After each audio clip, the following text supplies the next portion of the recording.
You do what I say, when I say it. We clear? Sure. Repeat it. What you say goes. Good. Joel Miller is a hard ass. I would say it's his defining character trait. After the death of his daughter, Joel spends the next 20 years in survival mode. The apocalypse has left him with no time to process the grief of losing a child, so he throws himself into action, refusing to acknowledge the pain he's in. Action is self-preservation and feeling is death. This is a severely traumatized man. He is violent, distrusting, and rigid, the human personification of a brick wall. Then he meets Ellie, and it's like watching an unstoppable force meet an immovable object. She is young, naive, and, to Joel's dismay, talkative. She has no problems making her opinions known and talking about how she feels. At the beginning of the story, they couldn't be more different. And this difference is what makes their relationship so engaging. Joel is set in his ways and has been for 2 decades now, and all of a sudden he has this loudmouth little brat arguing with him and asking about his personal life. Oh God, the horror. Joel's entire character arc in the first game is about a cold and cynical survivor learning how to love again and then protecting that love at all costs. But he doesn't get there on his own. Ellie plays a key role in his transformation, and that is something that, in my opinion, the HBO show doesn't really understand. Pretty early on in the HBO show, I realized that they were taking a different approach to Joel's character. I could already see that he was more compassionate, empathetic, and self-aware than his game counterpart. And it didn't bother me at first. But as the show went on, I realized that this characterization of Joel was affecting his relationship with Ellie and downplaying her role in his transformation.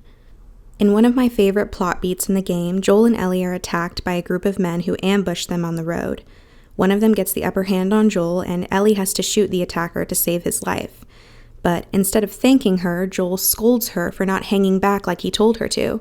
She's rightfully angry about this and demands that he acknowledge the fact that she just saved his life, but he brushes her off. I'm glad I didn't get my head blown off by a goddamn kid. Later, Joel needs to cross the street and realizes that the only way he will make it is if Ellie covers him with a rifle. Realizing that he was wrong for the way he acted, he teaches her how to use the rifle and says this. Just so we're clear about back there, it was either him or me. It's like 1/8 of a thank you, but he's at least acknowledging that she had to make a very hard decision to save his life. And after this, he gives her a gun to carry in case of emergencies. This scene is a perfect showcase of Joel and Ellie's relationship and how she has a profound impact on his worldview. Joel wants to be in control. He wants Ellie to do what he says and not ask any questions because he doesn't want to see her as a person. If she's a blank slate with no feelings or opinions, it will be much easier to see her as cargo and not as a girl that he can build an attachment to. But Ellie actively challenges this. She demands to be seen as an equal and for her efforts to be acknowledged. And it works. He realizes that in order to complete this journey, he needs to trust her. And in order to trust her, he needs to see her as a partner. This is why the moment he gives her the gun is so satisfying. It's his nonverbal way of showing that she has earned his trust. This scene in the show starts the same way. Ellie has to shoot a man to save Joel from an attacker, but instead of him getting angry with her, he feels immediate remorse. He says it's his fault that she had to shoot the man, and he apologizes. After Ellie admits that this wasn't her first time shooting someone, he shows her how to hold a gun and allows her to keep it. I find this version of the scene so boring because there's no conflict here.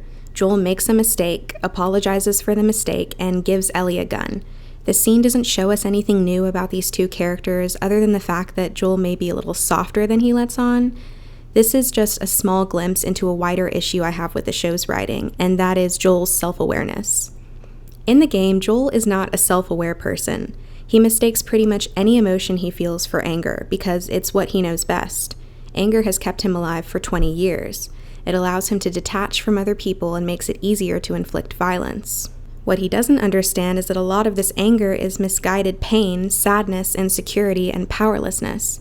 Over the course of their journey together, Ellie helps Joel realize that detachment may help him survive, but it will never allow him to be truly happy. But show Joel seems like he's already there. He already accepts Ellie as her own person, so much so that he's willing to admit his own faults and acknowledge her feelings.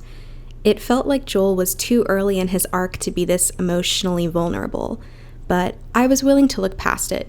Overall, it was a sweet moment, and it happens early in the season. There would be more opportunities for Ellie to challenge and for Joel to change, and for a moment, I thought we had one. In Season 1, Episode 6, Ellie and Joel arrive in Jackson Hole, Wyoming, where they find Joel's brother, Tommy. Joel asks Tommy if he can take Ellie on the rest of her journey to the Fireflies, since he was a member of the Fireflies himself, but Tommy refuses, explaining that he has a family and a community that he can't just abandon. In typical Joel fashion, he gets angry and tries to intimidate and guilt Tommy into saying yes. This scene is really nicely done and pretty close to the game. We can see Joel's need to be in control on full display here. He wants Tommy to do what he's told, so when he says no, Joel responds in the only way he knows how, with anger. But the audience can put together what's really going on here. He's not angry. He's terrified. He has gotten a glimpse of what it's like to have a daughter again, and he has to cut it off here. He's too scared to grow any closer to her and too scared to lose her. Ellie knows this too. In the next major scene of the game, she confronts him about his plan to leave her. He tries to give her the excuse that Tommy knows the area better than him, but she sees it for what it really is: denial, a refusal to accept that he is scared. What are you so afraid of? That I'm gonna end up like Sam? I can't get infected! Once again, Ellie is acting as a challenger, pushing Joel to look inward and think about his actions and the emotions that drive them because he is incapable of doing it himself. But HBO Joel isn't incapable. He's too self-aware for that. In the show, the writers include an extra scene between Joel's argument with Tommy and his argument with Ellie where he practically just says all of this out loud. He cries and tells Tommy about all the times he almost got her killed on their journey, how he can't take her because he's too old, too slow, and too deaf to protect her, how scared he is that he will fail her like he failed Sarah. The scene is well written and acted, but it makes his argument with Ellie feel weightless. She calls him out for being scared, but he already knew he was scared. He just talked about how scared he is for 5 minutes straight. In the game, you can really feel how exposed Joel feels during this argument. She's really stripping away every defense he has, and the more vulnerable he feels, the angrier he gets. When she finally brings up Sarah, you can hear the rage in his voice. She's really testing him right now. But it works because he needed to hear this. He needed someone to tell him that he was lying to himself so he could make an effort to change. He needed this little girl to give him the vibe check of the century. Personally, I think this extra scene was included to show off Pedro Pascal's acting chops, and he's great, don't get me wrong.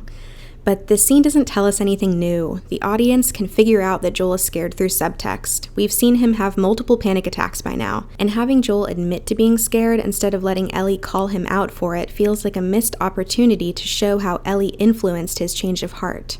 I know a lot of people are going to say that it's useless to compare the show and the games because they are two different pieces of media, and those people are completely right. But at the end of the day, this is an adaptation.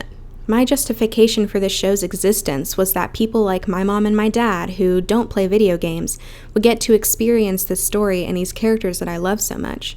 But as the show continues and the characters feel less and less like their game counterparts, I can't help but wonder, what's the point of this? I think the reason Joel is such a beloved and fleshed out character is because we watch him change very slowly and painstakingly over the course of that first game. We watch him be mean to this little girl who doesn't deserve it. We watch him turn down any attempt she makes to connect with him.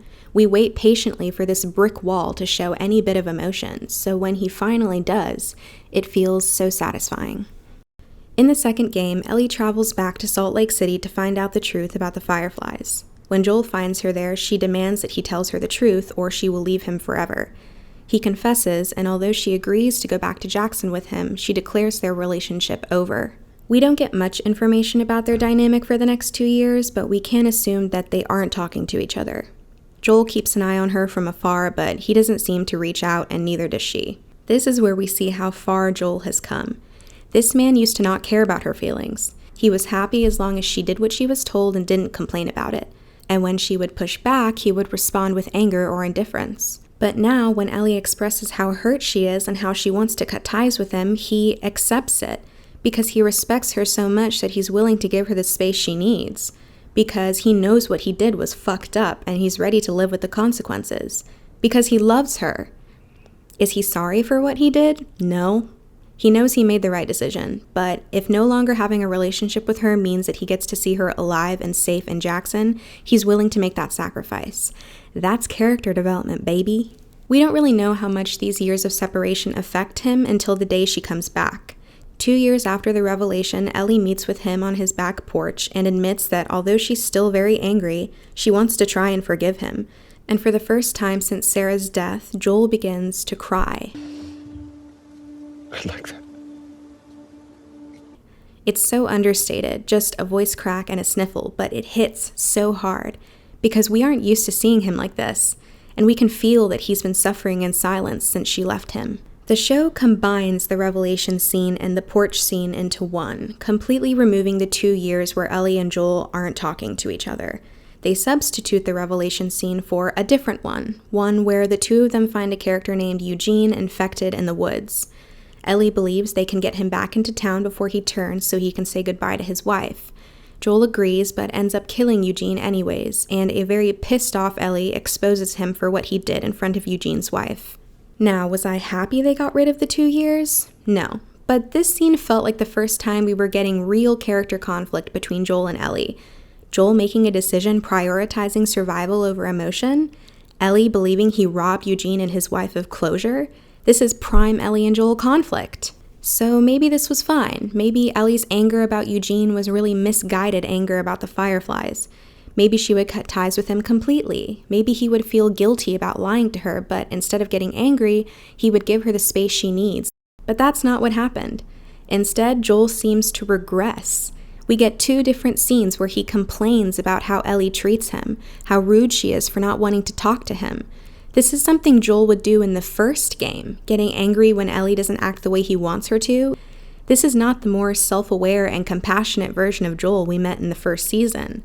What happened to the man who respected Ellie enough to tell her it wasn't her fault? Or the man who cried about how scared he was to fail her? Now he's acting like he's entitled to her love? Like her emotions don't matter because he wants her to act like his daughter and she's not doing that? And then, instead of having Ellie be the one to call him out on this behavior, they give that role to his therapist. Yes, Joel goes to therapy in this season. I have tried not to use the phrase out of character in this video because I do think these are 2 different iterations of Joel, but this is the most out of character shit I have ever seen. Joel Last of Us would never see a damn therapist. Does he need one? Yeah. But would he go to one? No. It's just strange to me. Joel's arc is supposed to be over now. You know why? Because he dies in this game. But instead of showing how his relationship with Ellie has changed him into a better person, he acts like he deserves her love, like her feelings aren't valid. And then they try to make up for it by giving him this emotional speech during the porch scene. But I'll be honest with you, I felt more when Joel was blinking back tears in the game than when he was crying and telling her he loved her in the show. Because a few episodes before this, I had to watch Joel tell his therapist that Dina is a better daughter to him. And for some reason, that was the moment that made me the most mad in this entire show. In the game, this man was silently repenting for his sins, and in the show, he's saying Dina would make a better daughter. Do not piss me off. Now that one treats me like a human being.